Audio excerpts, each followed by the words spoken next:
भूपेश अपने बेटे के साथ अकेला ही रहा करता था। उसकी पत्नी चल बसी थी। धीरे धीरे समय बीतता गया और भूपेश अपना बिजनेस अपने बेटे सुमित को दे दिया और अपने पोते के साथ हुआ खेलता धूपता इधर उधर घूमता। थोड़े दिनों के बाद भूपेश को अचानक खांसी होने लगी तो उसका बेटा उसे डॉक्टर के पास लेके गया। तो डॉक्टर ने बताया कि देखिए, ये बीमारी तो जानलेवा नहीं है, लेकिन ये इससे छुटकारा नहीं पा सकते हैं और इन्हें हमेशा दवाई की ज़रूरत पड़ेगी। अब भूपेश की बहू श्वेता उससे परहेज करने लगी। उसके पास वह खुद नहीं जाती थी, बेटे के हाथों खाना भिजवा दिया करती थी। धीरे धीरे भूपेश को ये सब महसूस होने लगा कि उसके परिवार वाले उसके साथ बुरा व्यवहार करते हैं।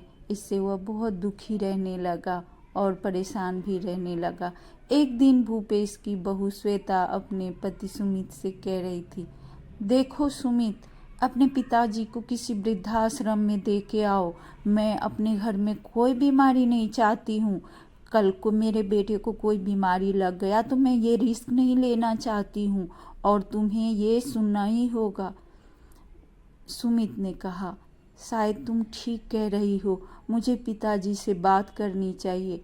ये सब भूपेश खुद सुन रहा था और उसे बहुत दुख हुआ कि जिस बेटे के लिए उसने दूसरी शादी तक नहीं की और अकेले ही उसका परवरिश किया, वही बेटा आज अपनी पत्नी के हाथों का गुलाम हो गया है और उसे वृद्धाश्रम छोड़ने जा रहा है।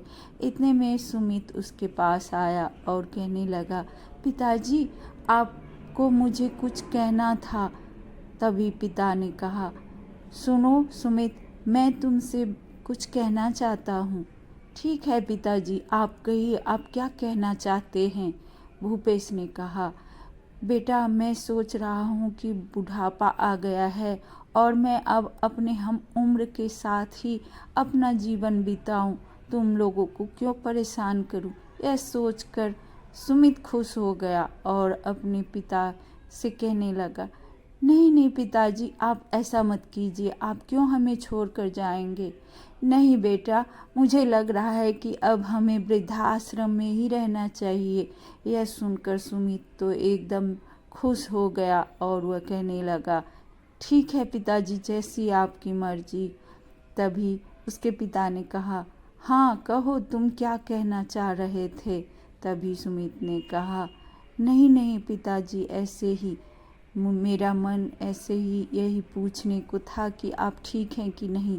तभी सुमित के पिता भूपेश ने कहा, देखो बेटा, आज से तुम और बहू अपने लिए कहीं और घर देख लो। मैं इस घर को वृद्धाश्रम बनाना चाहता हूँ और अपने उम्र वाले आदमी को इसमें रखना चाहता हूँ, तो तुम अपने लिए कोई और ठिकाना ढूंढ लो। ये सही है ना। सुमित एकदम दंग रह गया कि ये क्या, मैं तो अपने पिता को दूसरे वृद्धाश्रम भेजना चाह रहा था और इन्होंने तो मुझे ही निकाल दिया। और वह मुंह लटकाए अपनी पत्नी के पास आ गया। तो हम जैसा करते हैं वैसा ही पाते हैं। जैसे उसके बेटे बहू ने उसके ही घर से भूपेश को निकालना चाहा तो भूपेश ने ही उसे निकाल दिया। क्या ये अच्छा हुआ कि नहीं। हमें तो लगता है कि हर माँ बाप को ऐसे ही करना चाहिए। ऐसे औलाद से अच्छा है कि उनको सही राह पर ले चलना चाहिए। धन्यवाद। आप लोग कहानी को ज़रूर सब्सक्राइब करें।